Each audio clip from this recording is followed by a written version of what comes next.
Hello, sixth grade innovators. This is Mr. Chamberlain, and I have a tutorial for you.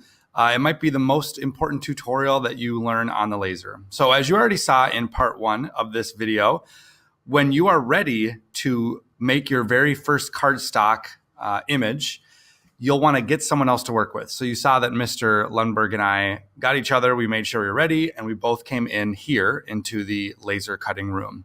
Now that you're in the laser cutting room, I'm going to take you step by step. So the best way to do this is to have either both of your Chromebooks open, one of your Chromebooks open, anything open that you can listen to the instructions while you do it on the actual laser computer. When I say laser computer, I mean this big computer that's next to our green or blue laser. So if you're ready to go, you're with somebody else and you're sitting here and you're ready to go. So the first thing I did was I went to my drive. That's just drive.google.com. And it'll bring you to whoever's. It doesn't matter who you do first, but you want to have someone to drive up. And we'd already told you to have something saved into your drive. In this case, I've got my little chocolate design from earlier. So I'm going to click it to open it. It pops up there in the corner. When it opens, I'm going to pick a spot for it. And there it is right there. Now you'll notice that it appeared just fine. And I've also preset my size here to 6 by 6. We had said that whatever you're making is a 6 by 6. So if you look and yours doesn't say 6 by 6, like let's say yours said 12 by 18 or something, then that's a whole different dimension on your Corel. So we want to make sure that it's 6 by 6. And if it's 6 by 6 and your thing still fits in here, then that's perfect. That's what we want. Now that I've got one person's up, I'm going to go back to the drive. I'm going to get out of it and I'm going to log out and have the other person log in. And in this case, if I was working with Mr. Lundberg, he would log in on his, but I'm just going to log back into mine just to show you the idea. So you log out and the other person logs in. Now the other person's logged in, we're going to just open up theirs. So I made another one called Happy Happy. I'm going to download it and open it from the corner. Okay. And now I've got a second one up here. Notice in the corner, it's still 6 inches by 6 inches, which is what we want. So it opened in its own tab right here. I have a tab for my chocolate one, and I have a tab for my other one. We want to get our design from one onto the other. We want to get them both on the same one. So the easiest way to do that is just to copy and paste. And here's how you do it. Take one person's or the other's, doesn't matter. Click and drag so that everything is selected there. If you've got something hanging over on the side, just click and drag the whole thing. I copy by holding down Control and pressing C. Now I copied it. And I'm going to paste it on the other one. So now I've got this window here. And to paste it, I just hold down Control and press V. Now that I've done that, I've got it sitting here. And I obviously it's right on top of the other one. So if I grab it in the middle and I move it over, now I've got both of them fitting in the spot that I want. If I want to now, you can see this little outer box is kind of our 6 by 6 template. Well, we've got two 6 by 6 things here, right? So I probably want to change mine to being 12 long by 6. So 12 long by 6. Now, if I zoom in, this is pretty much the amount of space that you're going to be able to print on this back one. So I just want to make sure that whatever I have is kind of fitting in there nicely. Notice what I do is I click and drag to grab everything and then move it. I can even do that for all of it. I can move the whole thing at once.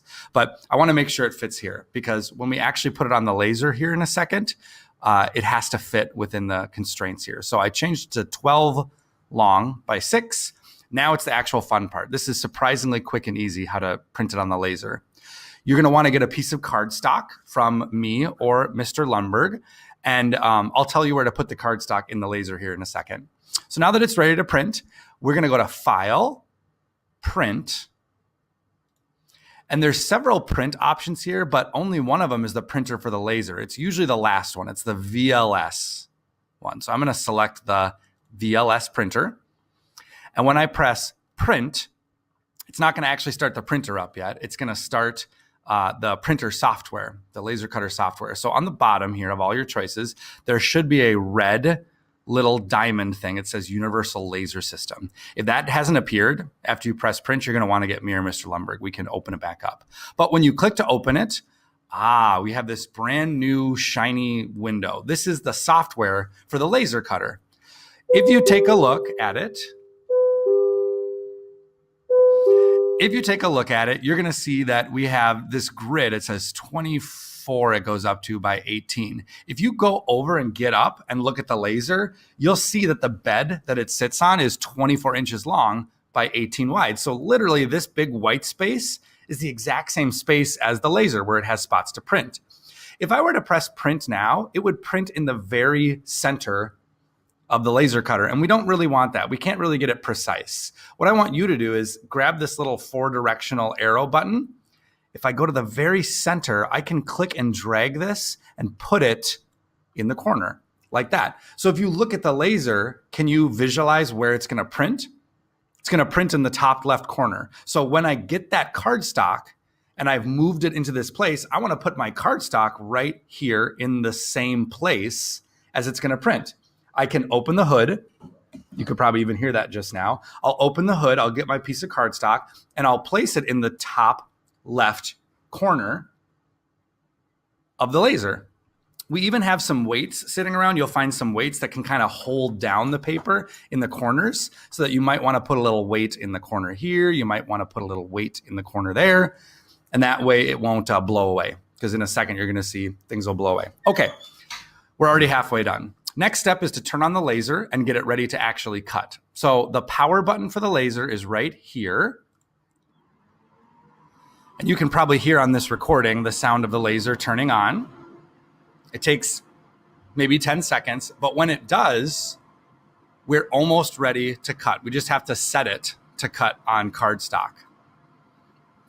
You'll know that it turns on when this big button turns green. So now I'm ready to go. Before we press play on this, though, we have to change our settings a little bit. So in the settings, there's only one thing you have to change. If it doesn't open up to the database, you just click this button. We've got a whole bunch of stuff that we can eventually cut. You can cut glass, you can cut foam, you can cut metal, but we're going to do cardstock. And what is cardstock made out of? It's made out of paper. So if I go to the little specific thing in paper, I've got a construction paper setting. The construction paper setting has everything that I need. And all I have to do is decide how thick it is. It says material thickness. Well, it's only 0.012 thick, super thin. Once I've selected that, I now have got everything I need to do. I press apply. I'm going to go to the manual and make sure everything looks okay. I pressed apply. I press OK. And I would press play now. Except if I press play now, I'm going to probably have it catch on fire. That's because as it's cutting into the cardboard, it does produce some smoke. So there's two things you'll want to make sure are open. Right behind these computers is a big red switch. The red switch says laser printer exhaust fan. I'm going to flip it on. And it just got much louder in here again. And then if you look above the actual printer, maybe 5 feet above the printer, there's a vent. There's even a sign that says vent. There's a little slider on the vent that you can pull open and close. So I'm going to go over and I'm going to pull the vent open. When I pull the vent open, now there's a space for me to have the smoke leave if I want. Everything is set. all I have to do now is press play. And if you look over, if you've done everything right, you should see your engraver starting to work.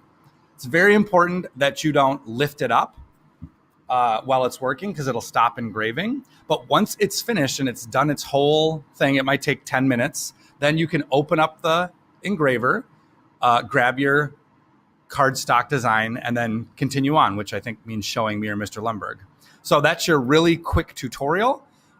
If you follow it step by step, you shouldn't have any issues. So I'll say, besides that, I'm going to say good luck.